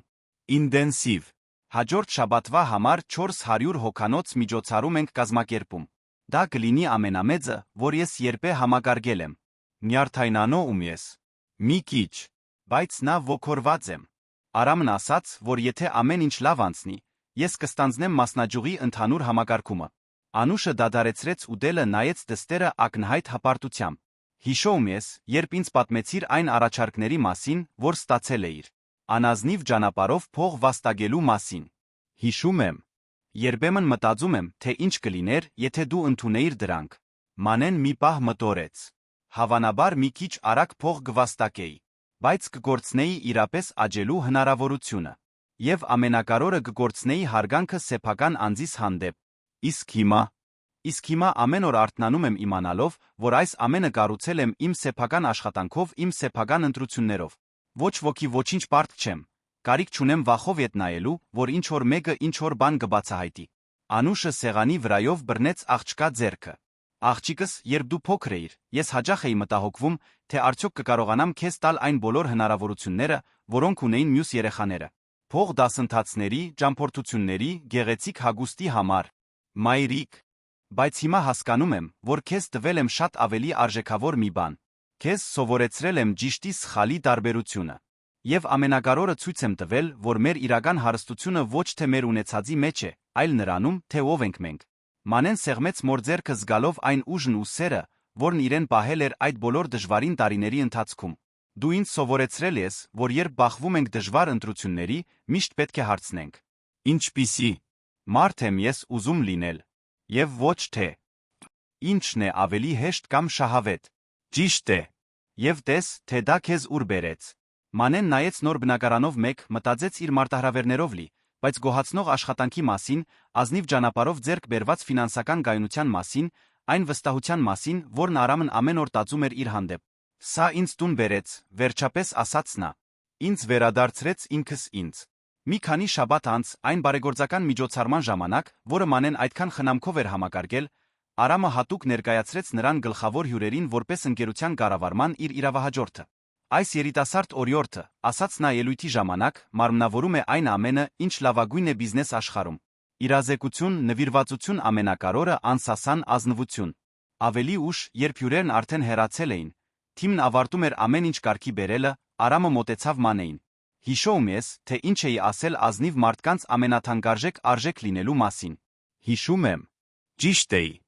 Եվ կարող եմ վստահությամբ ասել. դու լավագույն աշխատագիծն ես, ում ես երբե ընդունել եմ։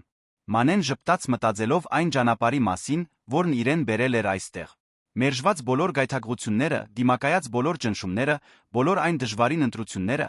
որոնք նա կատարել էր առաջնորդվելով միայն այն բարոյական գողմնացույցով, որն անուշը տվել էր իրեն։ Արամ, ասաց նա, կարող եմ քեզ մի հարց տալ։ Իհարկե, երբ դու ինձ այդպես փորձեցիր, դու իսկապես սպասում էիր, որ ես կդիմանամ բոլոր գայթակղություններին։ Արամը մեղմորեն ծիծաղեց։ Անկեղծ ասած, վստահ չէի։ Մարդկանց մեծ մասը տեղի է տալիս, երբ ճնշումը բավականաչափ մեծ է լինում։ Բայց քո մեջ ինչ-որ բան կար, նույնիսկ այն առաջին գիշերը, երբ ստացար թեյավ ջարը, որն ինձ հուշեց, որ դու տարբերվում ես։ Ինը չէ։ Այն ձը, որով դու շնորհակալություն հայտնեցիր։ Դա պարզապես քաղաքավարություն չէր, դա անկեղծ երախտագիտություն էր։ Իսկ իսկապես երախտապարտ մարդիկ հազվադեպ են ագահ լինում։ Այդ գիշեր, նոր մեքենայով տուն վերադառնալիս, որը նա վերջապես կարողացել էր գնել սեփական աշխատանքով, Մանեն մտորում էր ամբողջ ճանապարհի շուրջ։ Նա սկսել էր որպես մի հուսահատ աղջիկ, ում պետք էր ցանկացած աշխատանք մոր բուժման համար վճարելու համար։ Եվ նա դարձել էր հարգված մասնագետ արճում ունենալով լուսավոր ապագա։ Տարբերությունը ոչ թե բախտն էր եղել կամ հանգամանքները, այլ մի շարք ընտրություններ փոքր-մեծ, որոնք միշտ առաջնորդվել էին նույն սկզբունքով անել ճիշտը, նույնիսկ երբ դա թանկ էր նստում։ Անուշը ճիշտ էր, ինչպես միշտ։ Արժանապատվությունն իսկապես գին չուներ։ Եվ մեկ անգամ ամուր հիմքերի վրա կառուցվելով այն դառնում էր հիմնաքարը ազնիվ նվաճումների մի ամբողջ կյանքի համար։ 5 տարի էր անցել առանձնատան այն առաջին գիշերվանից, Մանեն հազիվ էր ճանաչում այն հուսահատ աղջկան, որ եղել էր։ Այժմ, 22 տարեկանում, նա ղեկավարում էր միջոցառումների կազմակերպման իր սեփական ընկերությունը, հենց նոր էր հիմնել երկրորդ հնարավորություն հիմնադրամը նվիրված սոցիալապես անապահով երիտասարդներին աջակցելուն։ Այդ հատուկ երեկոյին, հիմնադրամի բացման միջոցառման ժամանակ, նա մի առաջարկ ստացավ, որս մեկ անգամ փորձելու էր նրա արժեքները։ Թոմաս Բերգերը, մի գերմանացի ներդրող, առաջարկեց 2 միլիոն եվրո երկրորդ հնարավորություն նախագիծը եվրոպական 5 երկրներում տարածելու համար։ Դա առատաձեռն առաջարկ է, ասաց Մանեն մանրամասները լսելուց հետո։ Բայց ես որոշ հարցեր ունեմ։ Թոմասի պատասխանները բացահայտեցին մի մոտեցում, որը չափազանց կենտրոնացած էր թվերի արդյունավետության վրա, քիչ մտահոգվելով շահառուների կյանքի վրա իրական ազդեցությամբ։ Դա հիշեցնում էր այն հին գայթակղությունները, որոնց նա նախկինում բախվել էր։ Ինչպես է իրականացվելու երիտասարդների ընտրության գործընթացը, հարցրեց նա։ Մենք դա կթողնենք յուրաքանչյուր երկրի տեղական թիմի հայեցողությանը։ Կարևորը միջոցների կիրառման արդյունավետությունն է։ Արամը, նրա նախկին մենթորը, ով ներկա էր միջոցառմանը, հանդիպեց նրան ժողովից հետո։ Դժվար է ընտրելը, հարցրեց նա։ Դա անհավանական հնարավորություն է, խոստովանեց Մանեն։ 2 միլիոն եվրո։ 5 երկիր։ Դա ցանկացած սոցիալական ձեռնարկատիրոջ երազանքն է։ Բայց ինձ ինչ-որ բան անհանգստացնում է այն ձի մեջ, որով նա խոսում է նախագծի մասին։ Կարծես երիտասարդները պարզապես թվեր լինեն աղյուսակի մեջ։ Արամը ըմբռնումով ժպտաց։ Իսկ որն է երկրորդ հնարավորության էությունը։ Մանեն մտորեց. ճանաչել յուրաքանչյուր երիտասարդի անհատապես, հասկանալ նրա պատմությունը, նրա հատուկ կարիքները, մոտիկից հետել յուրաքանչյուր հետագծին, լինել ավելին, քան օգնության ծրագիր լինել ընտանիք։ Եվ դու կարծում ես, որ կկարողանաս պահպանել այդ էությունը միաժամանակ 5 երկիր ղեկավարելով։ Հարցը վճռորոշ էր։ Մանեն գիտեր պատասխանը։ Հաջորդ երկուշաբթի նա մերժեց Թոմասի առաջարկը։ Փոխարենը նա ընդունեց գործընկերությունը Մարգոսի մի տեղական գործարարի հետ, ով առաջարկեց ֆինանսավորել 5 տարածաշրջանային կենտրոնների բացումը, պահպանելով այն անհատականացված կառուցվածքը, որը նա ստեղծել էր։ Իմ առաջարկը պարզ է, ասել էր Մարգոսը։ Ես ֆինանսավորում եմ կենտրոնների բացումը։ Դու պահպանում ես մեթոդաբանության լիակատար վերահսկողությունը։ Յուրաքանչյուր կենտրոն սպասարկում է առավելագույնը 20 երիտասարդի կանոնավոր առկա հետողականությամբ։ Իսկ որն է լինելու ձեր շահույթը։ Տեսնել իմ տարածաշրջանի զարգացումը լավ կրթված ամուր արժեքներ ունեցող երիտասարդներով։ Դա ավելին արժե, քան ցանկացած ֆինանսական շահաբաժին։ 6 ամիս անց 5 կենտրոններն արդեն լիարժեք գործում էին։ Վանաձորի կենտրոն կատարած այցի ժամանակ Մանեն անակնկալի եկավ կրթաթոշակառու երիտասարդների կողմից կազմակերպված տոնախմբությունից։ Մենք ուզում ենք քեզ շնորհակալություն հայտնել մի հատուկ բանի համար, ասաց Ռոբերտը 16 տարեկան մի տղա։ Այն բանի համար, որ մեզ երբեք որպես թվեր չես վերաբերվել։ Ամեն անգամ, երբ գալիս ես այստեղ, հիշում ես քրոջս անունը, հարցնում ես հորս բուժման մասին, ուզում ես իմանալ արդյոք կարողացել եմ գտնել այն գրքերը։ Այդպես է այն աշխատում, պարզապես ասաց Մանեն։ Ոչ, այդպես չէ, միջամտեց Գայանեն։ Մենք արդեն մասնակցել ենք այլ սոցիալական ծրագրերի։ Դրանց մեծ մասում դու պարզապես մեկն ես հերթի մեջ։ Այստեղ դու զգում ես, որ ինչ-որ մեկին իրոք հետաքրքիր է, թե ով ես դու։ Նույն շաբաթ Մանեն մի անսպասելի զանգ ստացավ։ Դա Արմանն էր առանձնատան նախկին մենեջերը։ Նա հանդիպում խնդրեց անձամբ ներողություն խնդրելու համար։ Երբ նրանք հանդիպեցին մի հասարակ հացատանը, Մանեն հազիվ ճանաչեց նրան։ Այն գոռոզ մարդը տեղի էր տվել մեկին, ով հոգնած տեսք ուներ, բայց ազնիվ հայացք։ Ինչպես քեզ հաջողվեց, հարցրեց նա։ Այն գիշեր ես փող առաջարկեցի, ուրիշները շատ ավելին առաջարկեցին։ Դու հուսահատված էիր։ Ինչպես կարողացար ոչ ասել այդ ամենին։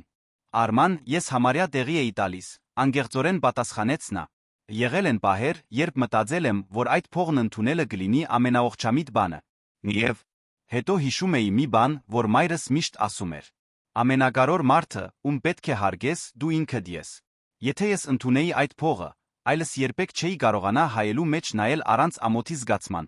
Արմանը լուր մնաց։ Կարող եմ քեզ մի առաջարկ անել, ասաց Մանեն։ Մենք Վանաձորի կենտրոնը համակարգողի կարիք ունենք։ Սա հնարավորություն է քո փորձն օգտագործելու օգնելու ուրիշներին չկրկնել նույն սխալները։ Արմանը սկսեց լաց լինել։ Դու դա կանեիր ինձ համար։ Այդ ամենից հետո։ Ես դա քեզ համար չեմ անում, Արման։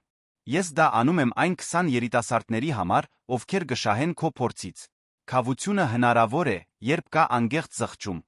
1 տարի անց հիմնադրամի տարեկան միջոցառման ժամանակ Սոնան առաջին երիտասարդը, ով կրթաթոշակ էր ստացել, բարձրացավ բեմ։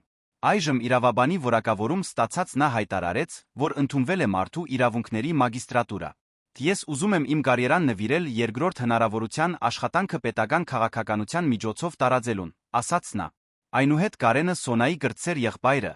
ներկայացրեց կայուն սոցիալական բնակարանաշինության իր նախագիծը։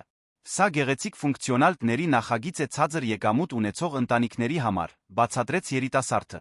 Եվ ես արդեն գտել եմ մի ընկերություն, որն ուզում է ֆինանսավորել առաջին 100 միավորների շինարարությունը։ Այդ պահին Մանեն լիովին հասկացավ իր ընտրությունների նշանակությունը։ Խոսքը միայն կոռուպցիային դիմակայելու մասին չէր։ Խոսքն այն փոփոխությունների շղթայի մասին էր, որը նա սկսել էր, որը տարածվում էր երկրաչափական պրոգրեսիայով։ Յուրաքանչյուր երիտասարդ, ում երկրորդ հնարավորությունը աջակցում էր, դառնում էր ոչ միայն հաջողակ մասնագետ, այլ հնարավորությունների բազմապատկող։ Սոնան դառնում էր մարդու իրավունքների պաշտպան, Կարենը մշակում էր բնակարանային լուծումներ, Ռոբերտը պատրաստվում էր անվճար անասնաբուժական ծառայություններ մատուցել։ Միջոցառումից հետո, երբ նա մենակ էր դասավորում էր վերջին իրերը, Անուշը հայտնվեց։ Ինչպես ես քեզ զգում։ Լիարժեք, պատասխանեց Մանեն։ Զգում եմ, որ վերջապես հասկացա, թե ինչի համար էր այդ ամբողջ դժվարությունը։ Ինչի համար էր։ Ինձ այս պահին պատրաստելու համար։ Ինձ անհրաժեշտ փորձը տալու համար, նույն իրավիճակում գտնվող այլ երիտասարդներին ճանաչելու նրանց իրենց ուղին գտնելուն օգնելու համար։ Անուշը նստեց։ Կարող եմ քեզ մի բան պատմել, որը երբեք չեմ պատմել։ Իհարկե։ Այն առաջին գիշերը, երբ դու տուն եկար, ես ծացրի, թե քնած եմ, երբ դու մտար սենյակս։ Դու ծնգեցիր մահճակալիս մոտ շշնջացիր. «Մայրիկ, այսօր ինձ հեշտ փող առաջարկեցին։ Շատ փող։ Բայց ես հիշեցի այն, ինչ դու միշտ ասում էիր արժանապատվության մասին, ընտրեցի դժվար ճանապարհը։ Հուսով եմ ստիպեցի քեզ հպարտանալ»։ Մանեի աչքերը լցվեցին արցունքներով։ Այդ գիշեր ես իմացա, որ մեծացրել եմ մի բացառիկ կնոջ։ Ոչ թե նրա համար, ինչին դու կհասնեիր, այլ նրա համար, թե ով դու արդեն էիր։ Անուշը բռնեց դստեր ձեռքերը։ Գիտես, թե որն է իմ ամենամեծ հպարտությունը։ Այն, որ երբ նայում եմ այն ամենին, ինչ դու կառուցել ես, տեսնում եմ, որ այդ ամենը չի փոխել քեզ ներսից։ Դու շարունակում ես մնալ նույն աղջիկը, ով ընտրում էր ճիշտ վարվել։ Մայր ու դուստր լուր մնացին գլանելով այդ խոսքերի ծանրությունը։ Իսկ հիմա, որոնք են հաջորդ ծրագրերը, հարցրեց Անուշը։ Մանեն նայեց պատուհանից տեսնելով լուսավորված քաղաքը։ Ուզում եմ երկրորդ հնարավորությունը տարածել ամբողջ երկրով մեկ։ Ոչ թե անդեմ գրասենյակներով, այլ մեր ձով։ Կենտրոն առ կենտրոն, երիտասարդ առ երիտասարդ, պատմություն առ պատմություն։ Այդ գիշեր Անուշի գնալուց հետո Մանենս մի քանի ժամ մենակ մնաց։ Սեղանին դրված էր կրթաթոշակառուների առաջին խմբի նկարով փոքրիկ շրջանակը։ 15 ժպտերես երիտասարդներ լի հույսով։ Այդ 15-ից յուրաքանչյուրը ոչ միայն փոխել էր իր կյանքը, այլ դարձել էր փոփոխության գործակալ իր համայնքում։ Այդպես էր բարիքը բազմապատկվում ամենօրյա ճիշտ ընտրությունների միջոցով։ Ժամը 11-ին նա վերջապես պատրաստվեց գնալուն։ Ելքի մոտ նա ողջունեց պարոն Պետրոսին շենքի պահակին։ «Դուք շատ եք աշխատում», ասաց նա։ «Բայց գեղեցիկ է տեսնել մի երիտասարդի, ով այդքան բարիք է անում այսքան մարդկանց համար։ Պարոն Պետրոս, եթե կարողանայիք մի խորհուրդ տալ այն մասին, թե ինչպես հաջողության հասնել կյանքում, որը կլիներ դա»։ Նա մտածեց. «Կասեի երբեք չմոռանաք, թե որտեղից եք եկել, միշտ հիշեք, թե ուր եք ուզում գնալ։ Եվ ճանապարհին օգնեք ում կարող եք։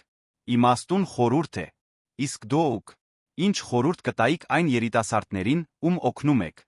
որ ամենակարևոր ընտրությունները փողի կամ հաջողության մասին չեն։ Դրանք այն մասին են, թե ինչպիսի մարդ ենք մենք ուզում լինել։ Երբ դու ընտրում ես լինել ազնիվ, նույնիսկ երբ դա դժվար է, դու կառուցում ես մի բան, որը ոչ մի ճգնաժամ չի կարող կործանել հարգանքը սեփական անձիդ հանդեպ։ Քայլելով դեպի մեքենան Մանեն մտորում էր այն մասին, թե ինչպես էր կյանքն իրեն զարմացրել։ 17 տարեկանում նա կարծում էր, որ իր խնդիրները կլուծվեն բավարար գումար ունենալու դեպքում։ Նա չէր պատկերացնում, որ այդ ճգնաժամը կլիներ կատալիզատորը իր իրական առաքելությունը բացահայտելու համար։ Կարիքը նրան տարել էր այն առաջին գիշերն առանձնատուն։ Գայթակղությունները նրան ստիպել էին սահմանել իր արժեքները։ Ընտրությունները նրան գերտել էին այնպիսին, ինչպիսին նա դարձել էր։ Նա հիմա հասկանում էր, որ այն հուսահատ աղջիկը ոչ թե հանգամանքների զոհն էր եղել, այլ նախապատրաստվել էր դրանցով այն նպատակի համար, որն այսօր իրականացնում էր։ Մինչ նա վարում էր լուսավորված փողոցներով, նա խորը երախտագիտություն զգաց յուրաքանչյուր հանդիպած խոչընդոտի, յուրաքանչյուր մերժված գայթակղության, յուրաքանչյուր դժվարին ընտրության համար։ Բոլորը դավադրություն էին կազմակերպել նրան մինչ այս պահը բերելու համար մի կյանք, որը կառուցված էր ազնվության ամուր ժայռի վրա։ Ապագան տարածվում էր լի մարտահրավերներով, հնարավորություններով։ Բայց Մանեն գիտեր, որ զինված է միակ կողմնացույցով, որն ունի նշանակություն։ Այն համոզմունքով, որ ճիշտ վարվելը միակ ճանապարհն է դեպի իրապես լիարժեք կյանք։ Եվ այսպես, այդ գիշերվա աստղերի ներքո աղջիկը, ով մի օր գինի էր մատուցել միլիոնատերերին, վարում էր դեպի տուն իմանալով, որ գտել է ավելի թանկարժեք մի հարստություն։ Այն համոզմունքը, որ իր կյանքն ունի նպատակ փոփոխություն է բերում աշխարհում։ Պատմության ավարտ։ Սիրելի ունկնդիրներ, հուսով ենք, որ Մանեի ճանապարհորդությունը դիպչեց ձեր սրտերին այնքան, որքան մերին։ Քաջության, ազնվության ճիշտ ընտրությունների կատարման այս պատմությունը մեզ հիշեցնում է, որ մեր իրական հարստությունը ոչ թե մեր ունեցածի մեջ է, այլ նրանում, թե ում ենք մենք ընտրում լինել։ Նմանատիպ ոգեշնչող պատմություններ բացահայտելու համար, որոնք ուսումնասիրում են մարդկային ամենախորը արժեքները, չմոռանաք բաժանորդագրվել մեր ալիքին հավանել տեսանյութը։ Ձեր յուրաքանչյուր աջակցությունը մեզ օգնում է շարունակել կիսվել պատմություններով, որոնք փառաբանում են մարդկային ոգու լավագույն կողմերը։ Մենք ցանկանում ենք իմանալ պատմության որ պահը ձեզ ամենաշատը հուզեց։ Կիսվեք մեկնաբանություններում ձեր մտորումներով Մանեի ընտրությունների մասին։ Մինչ նոր պատմություն, որտեղ մենք կշարունակենք ուսումնասիրել կյանքի բարդություններն ու քաջ որոշումների գեղեցկությունը։